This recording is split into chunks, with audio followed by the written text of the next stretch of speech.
Meus irmãos e minhas irmãs, paz e bem, um bom domingo para todos. Hoje é o dia do Senhor, o dia da nossa Páscoa semanal, é o participar da Santa Missa que faz com que esse seja o dia do Senhor. Que seja um dia de graças, um dia de bênçãos, esse dia que o Senhor vem ao nosso encontro, que seja também aquele dia que nós vamos ao encontro do Senhor, para agradecer, para celebrar a Eucaristia, ação de graças por tudo aquilo que nós recebemos. O domingo, ele sai do percurso enquanto leituras daquilo que nós temos de segunda a sábado, porque a liturgia ela é pensada em dois caminhos. Um para aquele cristão que vai à missa a cada domingo e por isso tem uma continuidade de domingo a domingo nas leituras, sobretudo do Evangelho. Na leitura do Evangelho que determina o tema da primeira leitura. Então, por isso, a primeira leitura é descontínua, mas a segunda leitura, que é um tema à parte, vai também de modo contínuo.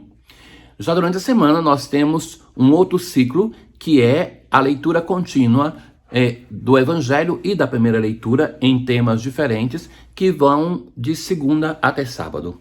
Então, neste ano, nós estamos no ano C e escutamos na liturgia o Evangelho de São Lucas, o Evangelho da Misericórdia. A primeira leitura de hoje, ela nos retrata um gesto de misericórdia de Davi.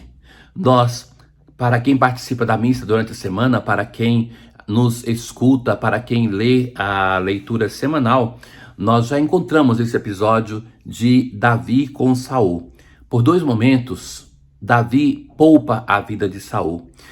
Pode ser que tenha sido o único momento descrito duas vezes, mas aqui nós temos Saul, que está com 3.000 homens em busca de Davi, que tem 400.000 homens com ele. E então, todo o exército e inclusive Saul se adormecem.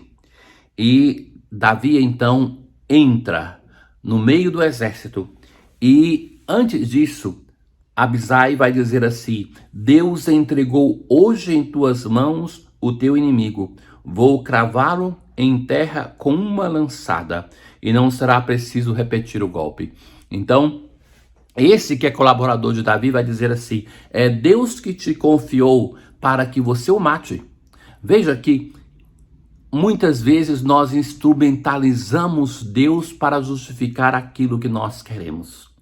E o grande Davi vai então dizer: não o mates, pois quem poderia estender a mão contra o ungido do Senhor e ficar impune? E então ele vai e pega a lança e o contenedor de água de Saul. E de longe ele grita para dizer assim, que eu estive aí e te poupei. É interessante que vai dizer assim que o Senhor fez com que Saul e o seu exército dormisse.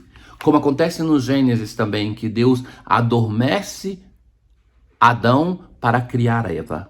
Ou então também, no mesmo Gênesis, que Deus faz Abraão adormecer quando ele passa no meio das oferendas para selar a aliança com a humanidade.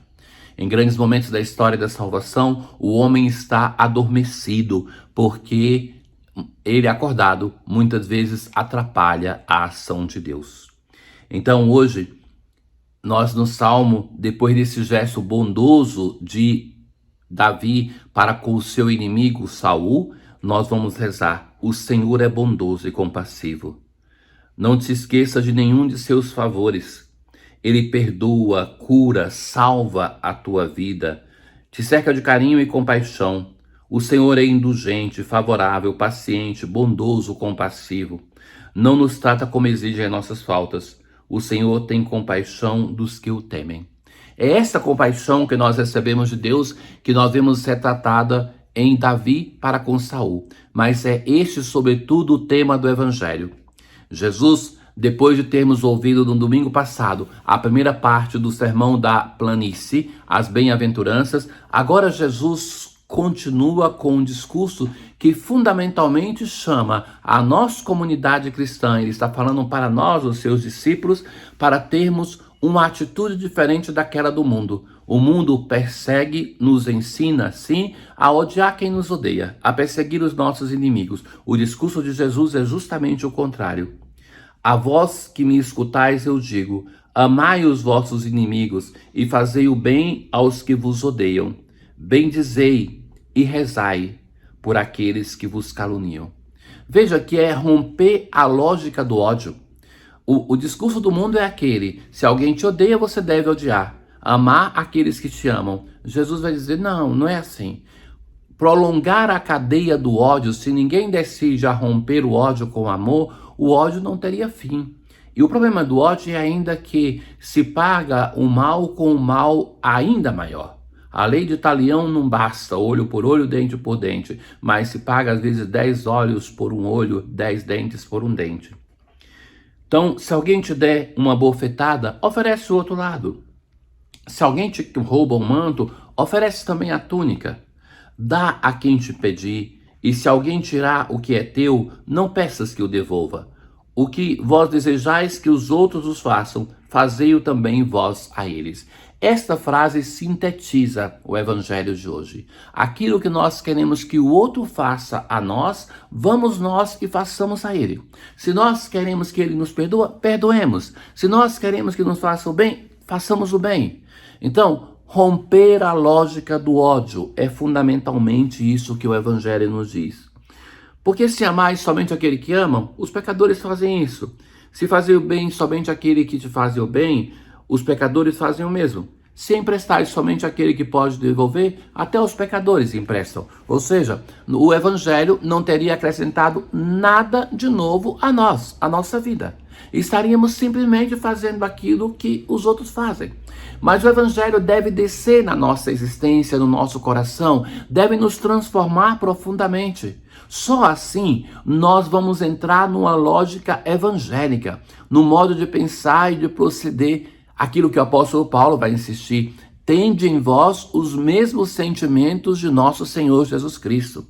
Essa humanidade que aflora em nós assim de repente e que nós fazemos muitas vezes o mal que não queremos, ela deve ser domesticada, deve ser controlada, deve ir transformando este homem rude e áspero, essa pessoa que não é capaz de agir bem, em uma imagem, em uma presença, em uma semelhança com Cristo. Amai os vossos inimigos, fazei o bem e emprestai sem esperar. Assim sereis filhos do Altíssimo. Sede misericordiosos, como também o vosso Pai é misericordioso. Lembram que no Antigo Testamento nós encontramos a expressão: sede perfeitos, sede santos, como vosso Pai. Lucas, o evangelista da misericórdia, ele relê isso e vai dizer assim que a grande característica de Deus é ser misericordioso e que nós devemos ser misericordiosos como o Pai. Sede misericordiosos como o vosso Pai celeste é misericordioso. Não é assim, caríssimos, que nós gostamos de falar da misericórdia de Deus? Que nós gostamos de contemplar como Deus nos ama, como Deus é misericordioso? Assim também nós devemos agir para com os nossos irmãos. Na leitura contínua da primeira carta de São Paulo aos Coríntios, o tema que continua é aquele da ressurreição. Então, o apóstolo faz uma comparação entre o primeiro homem, Adão, e o segundo homem, que é o Cristo. Ora, no livro do Gênesis, nós temos dois relatos da criação. Um homem que provém do barro, que é então que é falar da sua fragilidade, da sua incapacidade de mudança. Este é Adão. E aquele homem que é imagem e semelhança de Deus, que pensa como Deus, que é um homem glorioso, um homem sem pecado, este é o Cristo. Então, que nós somos semelhantes a Adão na fragilidade, mas na ressurreição nós somos semelhantes ao Cristo. É o domingo, é o dia do Senhor. Vivam esse dia como um dia de louvor, um dia de ação de graças, um dia de santidade. A oração da coleta de hoje vai dizer: ó Deus Todo-Poderoso, que procurando conhecer sempre o que é reto, realizemos vossa vontade em nossas palavras e ações. em tudo aquilo que somos, naquilo que dizemos, naquilo que fazemos, que seja a realização daquilo que cremos no nosso Deus e Senhor. Um bom domingo. O Senhor esteja convosco, Ele está no meio de nós. Abençoe-vos o Deus Todo-Poderoso, o Pai, o Filho e o Espírito Santo. Paz.